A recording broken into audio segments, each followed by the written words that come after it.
Hello नमस्कार, welcome to inculcate learning. Basic conditions क्या होती हैं लर्निंग के लिए, उनके बारे में आज हम बात करेंगे डिटेल में। दिस इज प्रेजेंटेड बाय मी रवीना। अगर आपको वीडियोस इन्फॉर्मेटिव लग रही हैं तो लाइक शेयर और सब्सक्राइब जो आप इनकलकेट लर्निंग को कर सकते हैं। देखिए बेसिक यानी कि बिल्कुल मतलब इन ये तो मिनिमम है, ठीक है। सो जो मिनिमम कंडीशंस हैं वो लर्निंग की क्या हो सकती हैं, हम जो 4 चीज़ों के बारे में बात करेंगे वो है रेडीनेस, मैच्योरेशन, मोटिवेशन, टास्क और मेथड्स। तो ये जो 4 चीज़ें हैं ये सबसे बेसिक कंडीशंस हैं।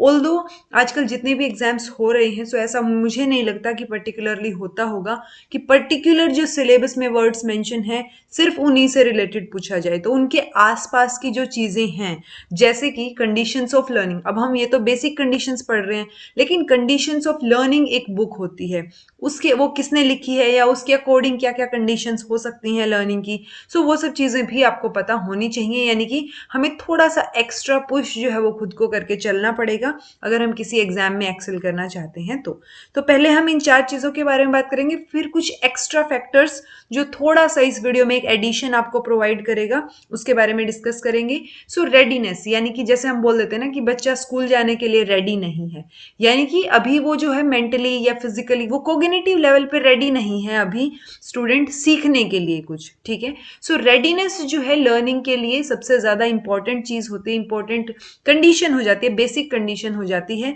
कि कोई भी जो लर्नर है, पर्सन है, वो रेडी हो कोई भी चीज़ सीखने के लिए, ठीक है। सो अगर आप मेंटली रेडी नहीं हैं, फॉर एग्जाम्पल अगर आपका बच्चा जो है 4th क्लास में है और आप उसको 10th क्लास का मैथ्स पढ़ाना चाह रहे हैं, वो नहीं है रेडी उस चीज़ को पढ़ने के लिए। सो वो रेडीनेस जो है लर्निंग के लिए सबसे ज़्यादा ज़रूरी होती है। अब रेडीनेस जो है वो पीक से आप याद रख सकते हैं, यानी कि take time to take a peek, कि आप उसमें झांक रहे हैं वो मतलब भी हो सकता है। और PEEK, ये 4 टाइप की जो है रेडीनेस को ये 4 टाइप की रेडीनेस हो सकती है। अब ये फैक्टर्स अफेक्टिंग रेडीनेस भी हो सकती है कि फिजिकल फैक्टर्स रेडीनेस को अफेक्ट करेंगे, इमोशनल फैक्टर्स, एक्सपीरियंशियल फैक्टर्स या नॉलेज फैक्टर्स या कोग्निटिव फैक्टर्स बोल देंगे हम। बट नॉर्मली हम क्या बात करते हैं, जब हम रेडीनेस की बात करेंगे तो 4 टाइप्स मानेंगे हम रेडीनेस की। फिजिकल रेडीनेस की बच्चा फिजिकल तौर पे रेडी है या नहीं है। इमोशनल रेडीनेस की सीखने के लिए इमोशनली भी रेडी हो आप। एक्सपीरियंशियल रेडीनेस यानी कि आपने अब तक के एक्सपीरियंस के बेसिस पे प्रीवियस नॉलेज क्या है आपको, क्या उस आप अभी मुझे मैथ्स पढ़ना है लेकिन मुझे जो है बच्चे को मैथ्स पढ़ाना है एडवांस लेवल का, बट उसको सब्ट्रैक्शन एडिशन ही नहीं आता, तो उसका एक्सपीरियंस क्या है, यानी उसको प्रीवियस नॉलेज कितनी है। नॉलेज रेडीनेस कि उसको कितना आता है। सो ये 4 तरीके की रेडीनेस है। हम इनको एक एक करके डिटेल में डिस्कस कर लेते हैं कि कौन सी रेडीनेस में कौन कौन से फैक्टर्स इंक्लूड होते हैं। जैसे कि फिजिकल रेडीनेस की बात करेंगे तो हम एबिलिटी को मेजर करेंगे, या कोई टास्क करवा के अगर हम सिखाना चाह रहे हैं तो टास्क कॉम्प्लेक्स कितना है उस बेसिस पे कि क्या बच्चा फिजिकली वो टास्क अटेम्प्ट कर पाएगा, क्या वो उसमें एबिलिटी है वो चीजें करने की। एनवायरमेंटल फैक्टर्स क्या है, हेल्थ का स्टेटस क्या है कि फिजिकली तो बच्चा सही है लेकिन फिलहाल वो बीमार है, ठीक है, तो वो हेल्थ का स्टेटस उस टाइम के लिए तो एटलीस्ट वो फिजिकली रेडी नहीं है उस चीज को करने के लिए। जेंडर जो है वो इंपॉर्टेंट फैक्टर हो जाता है जब फिजिकल रेडीनेस की बात आएगी, क्योंकि फिजिकली मैन और वुमेन जो है वो अलग अलग तरीके से बिहेव करते हैं या उनका फिजिकल स्ट्रक्चर जो है वो अलग होता है, ठीक है। सो जेंडर जो है वो भी फिजिकल रेडीनेस में आ जाएगा कि बहुत सारी चीजें होती हैं। अब यहाँ से लेके नीचे ग्राउंड फ्लोर से लेके टॉप फ्लोर पे क्या पहुंचाना है, कुछ भारी भरकम चीज पहुंचानी है। सो पॉसिबिलिटी है ना कि जो फिजिकली हेल्दी होगा, स्पेशली हो सकता है कि वुमेन भी एक आधी ऐसी होते हैं जो हेल्दी हों, जो फिजिकली फिट हों, ठीक है, बट पॉसिबिलिटी ज्यादा होती है कि मेल जो है वो फिजिकली ज्यादा फिट होते हैं फिजिकल रेडीनेस के मामले में। तो जेंडर के बेसिस पे हम देख सकते हैं कि हाँ, फिजिकल बायोलॉजिकल लेवल पे अगर हम देखें तो वो मेल और फीमेल में वो डिफरेंस होता है। सो फिजिकल रेडीनेस जो है वो हमारा पहला पॉइंट रहेगा। इमोशनल रेडीनेस, क्या आप इमोशनल लेवल पे रेडी हैं वो लर्निंग के लिए उस टाइम पे, ठीक है। बहुत बार होता है कि आप किसी लव्ड वंस को जो है वो खो देते हैं, तो आप उस टाइम पे मेंटली उस सिचुएशन में, इमोशनली उस सिचुएशन में नहीं होते कि आप कुछ नई चीज सीखें, ठीक है। So anxiety level, support system, motivation, risk taking behaviour, frame of mind, developmental stage, ये सारे के सारे पॉइंट्स जो वो इमोशनल रेडीनेस के अंडर आ जाएंगे। फिर आता है experiential readiness, level of aspiration, past coping mechanism कि आपने पास्ट में क्या सीखा है, या फिर कल्चरल बैकग्राउंड क्या है आपका। अब आपने जो है लैंग्वेज सीखनी है कोई, लेकिन आपका कल्चरल बैकग्राउंड है कि आपको पर्टिकुलरली वही बोली आती है जो वहां पे यूज होती है आपके कल्चर के अकॉर्डिंग, ठीक है। सो वो चीजें अफेक्ट करेंगी आपकी लर्निंग को। लोकस ऑफ कंट्रोल, ओरिएंटेशन, तो ये सारे पॉइंट्स जो है वो हम एक्सपीरियंशियल रेडीनेस के अंडर इंक्लूड करेंगे। नॉलेज रेडीनेस की प्रेजेंट नॉलेज बेस क्या है आपका, आपके कितना आता है अब तक, कोग्निटिव एबिलिटी क्या है, पोटेंशियल क्या है आपका, लर्निंग डिसेबिलिटीज तो नहीं है, जैसे वो होता है ना डिसलेक्सिया डिस्प्लेक्सिया, तो हम बहुत सारी लर्निंग डिसेबिलिटीज पढ़ते हैं। लर्निंग स्टाइल क्या है आपका, बहुत सारे लर्निंग स्टाइल्स होते हैं। सो ये जो 4 तरीके की PEE के पीक से आप इसको याद रख सकते हैं। सो वो चारों के चारों मतलब इसीलिए हम इसको बेसिक कंडीशन मानते हैं कि क्या आप रेडी हैं, जो लर्नर है, जो स्टूडेंट है, क्या वो रेडी है कोई चीज सीखने के लिए, लर्निंग के लिए। सो ये 4 चीजें आप ध्यान में रखेंगे। नेक्स्ट फैक्टर है, नेक्स्ट बेसिक कंडीशन है मैच्योरेशन की। सो मैच्योरेशन होता क्या है, मैच्योरेशन एक प्रोसेस होता है, चेंज होता है, जहां पे एक बायोलॉजिकल ग्रोथ और डेवलपमेंट का जो मतलब जिसकी वजह से, बायोलॉजिकल ग्रोथ और डेवलपमेंट की वजह से जो चेंजेस हो रहे हैं, जैसे हम बोल देते हैं ना कि ये इंसान अभी मैच्योर नहीं हुआ है, कि फिजिकली तो ये बड़ा हो गया बट मैच्योर नहीं हुआ है। सो वो मैच्योरेशन जो है वो ग्रोथ एंड डेवलपमेंट प्लस जो है वो डेवलपमेंट में भी ओवरऑल डेवलपमेंट के बेसिस पे आती है। कई बार जो है आप फिजिकली तो जो है डेवलप हो जाते हैं लेकिन मेंटली नहीं डेवलप हो पाते, तो वो मैच्योरेशन आप में नहीं आ पाती, ठीक है। जैसे डेफिनेशन की अगर हम बात करें तो maturation is the growth that proceeds regularly within the wide range of environmental conditions और takes place without a special conditions of stimulation. यानी कि ये अपने आप होती है, ऐसा जैसे लर्निंग है, आप किसी को कुछ सिखा रहे हैं तो आप बाहर से सिखा रहे हैं, एक्सटर्नल स्टिमुलस उसको मिल रहा है, तो उस स्टिमुलस की वजह से लर्निंग हो रही है, लर्निंग एक आउटकम निकल के आ रहा है, ठीक है, प्रोसेस के बाद। सो यहाँ पे क्या है, मैच्योरेशन जो है उसको स्पेशल स्टिमुलेशन की, जो है एक्सटर्नल स्टिमुलेशन की जरूरत नहीं होती, जो पर्टिकुलरली ग्रोथ एंड डेवलपमेंट चल रही होती है कंडीशंस के अकॉर्डिंग, उसी के बेसिस पे जो है वो मैच्योरेशन एक पर्टिकुलर टाइम के बाद आ जाती है। जैसे प्रोसेस ऑफ बिकमिंग मैच्योर और डेवलप्ड बोथ मेंटली और फिजिकली। तो जब आप मेंटली और फिजिकली अच्छे तरीके से डेवलप होते हैं तब आपको बोला जा सकता है कि हाँ ये इंसान अब जाके मैच्योर हो गया है, ठीक है। It does not need external stimulus, ये बात आपको ध्यान रखनी है। लर्निंग जो है उसके लिए एक्सटर्नल स्टिमुलस की हमें जरूरत पड़ती है, मैच्योरेशन के लिए जरूरत नहीं पड़ेगी। मैच्योरेशन सपोर्ट्स लर्निंग, ऑब्वियसली जैसे जैसे इंसान ज्यादा मैच्योर होगा तो उसकी सीखने की, अभी जैसे मैंने आपको बताया ना कि 4th क्लास के स्टूडेंट को आप 10th क्लास का मैथ सिखा रहे हैं, सो वो कंपेरेटिवली रेडी भी नहीं है और मैच्योर भी नहीं है, ठीक है। सो लर्निंग और मैच्योरेशन जो है वो क्लोजली इंटर रिलेटेड रहेंगे, जैसे ग्रोथ और डेवलपमेंट को हम इंटर रिलेटेड बोलते हैं, वैसे ही लर्निंग और मैच्योरेशन भी क्लोजली इंटर रिलेटेड रहेंगे। फिर आता है मोटिवेशन। मोटिवेशन होता क्या है कि एक इंस्पिरेशन कि आप कोई भी एक्शन या कोई भी काम करना चाह रहे हैं, तो अगर इंटरनली आप फील कर रहे हैं वो चीज करने के लिए तो वो इंटरनल मोटिवेशन रहेगा, कि आपकी फीलिंग, थॉट्स, आपके जो एक्शंस वो चाह रहे हैं कि ये काम हो, एक पर्टिकुलर गोल आपने डिसाइड किया तो आप मोटिवेटेड हैं, स्पेशली इंटरनली मोटिवेटेड हैं, ठीक है। अगर बाहर से आपको कोई स्टिमुलस मिल रहा है या बाहर से कोई मोटिवेशन मिल रहा है तो वो एक्सट्रिंसिक मोटिवेशन हो जाएगा। सो कोई भी काम करने के लिए या कुछ चीज सीखने के लिए मोटिवेशन का होना जो है वो जरूरी हो जाएगा, इसीलिए रेडीनेस मैच्योरेशन के बाद मोटिवेशन जो है वो भी एक बेसिक कंडीशन में इंक्लूड माना जाएगा, जैसे मैस्लो के अकॉर्डिंग। और मोटिवेशन में भी फिर फर्दर जो है मोटिवेशन कैसे वर्क करता है उसकी थियरीज आ जाती हैं, जैसे मैस्लो की हायरार्किकल नीड्स की थियरी है। सो अगर आपके सिलेबस में मोटिवेशन मेंशन है कहीं पे, सो आपको मोटिवेशन की थियरीज भी थोड़ा बहुत जो है वो देख के चलनी चाहिए, बाकी आप प्रीवियस ईयर के अकॉर्डिंग जिस भी एग्जाम की प्रिपरेशन कर रहे हैं वो देख के चलेंगे।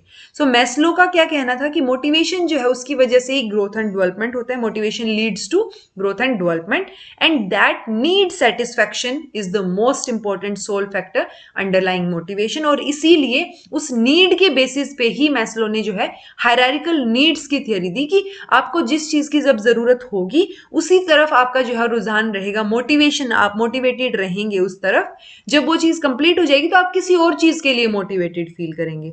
सो वो एक पर्टिकुलर है कि अभी आपको अगर खाना ही नहीं मिल रहा है और आप भूखे हैं, सो आप जो है बहुत ज्यादा पैसे हो या मूवी देखने जा सकें उसके लिए मोटिवेटेड नहीं होंगे, फिलहाल आपका मोटिवेशन रहेगा कि आपको जो है खाना मिल जाए। तो ऐसे ही मैस्लो ने हायरार्किकल नीड्स की थियरी दी है कि नीड के बेसिस पे कि पहले कौन सी नीड ज्यादा जरूरी है, कौन सी नीड जो है वो थोड़ा सा वेट कर सकती है, ठीक है।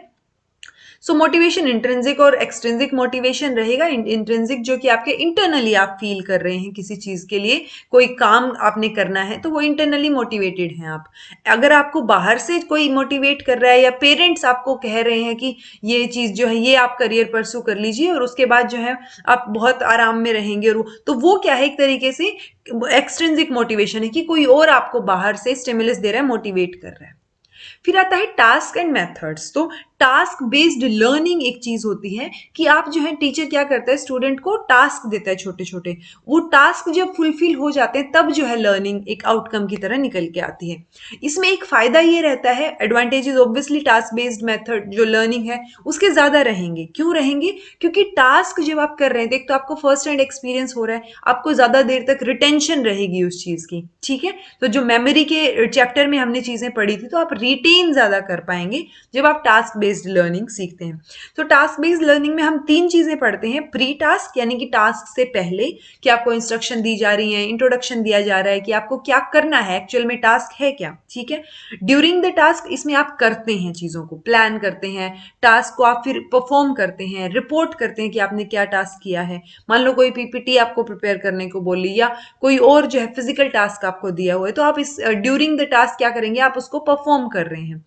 पोस्ट टास्क क्या होगा कि टीचर उसको एनालाइज करेगा, वो चीजें सही हैं नहीं है, रिपीट करनी है, आपको फिर से करवानी है, क्या सिखाना है, सो वो पोस्ट टास्क रहेंगी। जैसे हम इसी को जब टीचिंग में पढ़ते हैं तो हम दूसरे तरीके से पढ़ते हैं, लेकिन चीजें वही होती हैं कि आप जैसे लेसन प्लान प्रिपेयर करते हैं, तो प्री प्लानिंग हो गया कि आपने प्लान कर लिया, फिर आप इंप्लीमेंट करेंगे जब जाके आप लेसन पढ़ा रहे हैं, और वो उसके बाद की चीज जब आपको फीडबैक मिलता है या आप जो है इवेल्युएट कर रहे हैं चीजों को। सो ये बेसिक चीजें हैं जो आपको पता होनी चाहिए, और आपने बीएड कर रखी है तो आई होप आपको ये चीजें पता होंगी। सो pre task, during the task और पोस्ट टास्क जो है वो टास्क बेस्ड लर्निंग में रहेंगे। अब कुछ एक टर्म्स हैं जैसे टास्क बेस्ड लर्निंग, टीबीएल, इसको आपको कहीं देखने को मिल जाएगा। टास्क बेस्ड लैंग्वेज टीचिंग, क्योंकि नॉर्मली जो है टास्क बेस्ड लर्निंग या ये जो टर्म है ये लैंग्वेज को सिखाने के लिए ज्यादा यूज की जाती है, तो आपको टीबीएलटी कहीं ना कहीं जरूर देखने को मिलेगा कि टास्क बेस्ड लैंग्वेज टीचिंग, कि आप कैसे लैंग्वेज को सिखा रहे हैं जब टास्क का यूज करके, ठीक है। टास्क बेस्ड लैंग्वेज लर्निंग भी आपको देखने को मिलेगा। टास्क बेस्ड इंस्ट्रक्शन, यानी जो टास्क की जो आप परफॉर्म करवाना चाह रहे हैं वो जो इंस्ट्रक्शन आप दे रहे हैं वो भी टास्क बेस्ड होंगे, ठीक है जी। अब कुछ एक्स्ट्रा चीजें हम देख लेते हैं, जैसे कंडीशंस ऑफ लर्निंग। अभी तक हमने बेसिक कंडीशन पढ़ी कि ये स्पेसिफिकली जो हम सिलेबस कवर कर रहे हैं सीएचटी या जो ओडिशा के जो टेट है उसके लिए, सो उसमें कंडीशन ये जो अभी तक 4 चीजें पढ़ी वही मेंशन है सिलेबस में, लेकिन आपको थोड़ी बहुत एक्स्ट्रा चीजें पता होनी चाहिए। जैसे कंडीशंस ऑफ लर्निंग एक बुक है, किसने, रॉबर्ट एम गाइने ने लिखी है। इन्हीं के अकॉर्डिंग इंस्ट्रक्शनल, यानी जो इन्होंने 9 इंस्ट्रक्शनल इवेंट्स दिए हैं, सो वो पर्टिकुलरली मैं इसके बाद एक और वीडियो बना दूंगी, वो भी आप एक बार देख लीजिएगा, क्योंकि डायरेक्ट आपके सिलेबस में मेंशन नहीं है बट रिलेटेड है। तो अब हम अगर चीजों से रिलेट करके पढ़ के जाएंगे तो वो हमारे लिए थोड़ा सा बेनिफिशियल ज्यादा हो जाएगा। सो गाइने ने स्ट्रेस किया है अलग अलग डिफरेंट वेरिएबल्स के ऊपर जो कि इन्फ्लुएंस करेंगे किसको, जितने भी टास्क हैं या लर्निंग है उसको इन्फ्लुएंस करेंगे, ठीक है। उन्होंने 5 तरीके की कैटेगरीज लर्निंग की वो डिसाइड की हैं। ये 5 कैटेगरीज एक बार हम देख लेते हैं। इंटेलेक्चुअल स्किल्स, जहां पे आप क्या करते हैं, इंडिविजुअल की जो कॉम्पिटेंस है, एबिलिटी है किसी भी चीज के प्रति रिस्पॉन्ड करने की, वो डेवलप करते हैं, क्रिएट होती है इसमें इंटेलेक्चुअल स्किल्स। कॉग्निटिव स्ट्रैटेजीज, जिसमें capability to learn, think, remember, यानी कॉग्निशन यानी संज्ञानात्मक विकास जो डेवलपमेंट हमने पढ़ा है ना, कॉग्निटिव डेवलपमेंट, वो जो स्ट्रैटेजीज हैं यानी कॉग्निशन लेवल से रिलेटेड जो भी चीजें होंगी। वर्बल इंफॉर्मेशन, जहां पे रोट मेमोराइजेशन, चाहे वो नाम की हो, फेसेस, डेट्स, फोन नंबर्स, तो ये क्या है, रोट मेमोराइजेशन या वर्बल इंफॉर्मेशन वाला कैटेगरी रहेगी लर्निंग की। मोटर स्किल्स, जिसमें आप क्या है, मोटर स्किल्स यानी जो मोटर एबिलिटीज हैं आपकी, कि आप क्या कर पा रहे हैं, जैसे राइटिंग का एक वो भी हमारे क्या है, ग्रोस मोटर स्किल्स से फाइन मोटर स्किल्स में हम आ जाते हैं, तो मोटर स्किल्स भी अलग अलग हो जाएंगी। ग्रोस यानी कि जैसे आप क्या कर रहे हैं, आपने कोई बॉल उठा ली, तो वो क्या है, आपने पूरा पाम का ये कंप्लीट यूज किया। जब आप राइट कर रहे हैं तो आप सिर्फ उंगली और जो है थंब का, अंगूठे का यूज कर रहे हैं, सो वो क्या है, फाइन मोटर स्किल्स में आ जाएंगी। सो मोटर स्किल्स जो है वो एक और लर्निंग कैटेगरी को बताते हैं ये। और 5वीं इनकी कैटेगरी है एटीट्यूड, कि आप आइडियाज, पीपल, सिचुएशन के प्रति आपका कैसे रिएक्ट करते हैं, आपका क्या एटीट्यूड है, ठीक है। सो ये 5 कैटेगरीज हैं लर्निंग की। सो ये लर्निंग की कैटेगरीज अकॉर्डिंग टू गायने है, वो आपको पता होनी चाहिए। कंडीशंस ऑफ लर्निंग बुक किसने लिखी है, गायने ने लिखी है, वो आपको पता होनी चाहिए। और रॉबर्ट गायने की कुछ इंस्ट्रक्शनल, ये जो लर्निंग से रिलेटेड ही कुछ इंस्ट्रक्शनल इवेंट्स हैं, सो वो भी मैं एक जो है पर्टिकुलर वीडियो में डाल दूंगी, वो आप देख लीजिएगा। सो ये हमने बेसिक कंडीशंस जो है वो सारी की सारी देख ली हैं। अगर आपको कुछ भी समझ ना आया हो तो आप कमेंट बॉक्स में कमेंट करके पूछ लीजिएगा। This was all about today. Thank you so much for watching.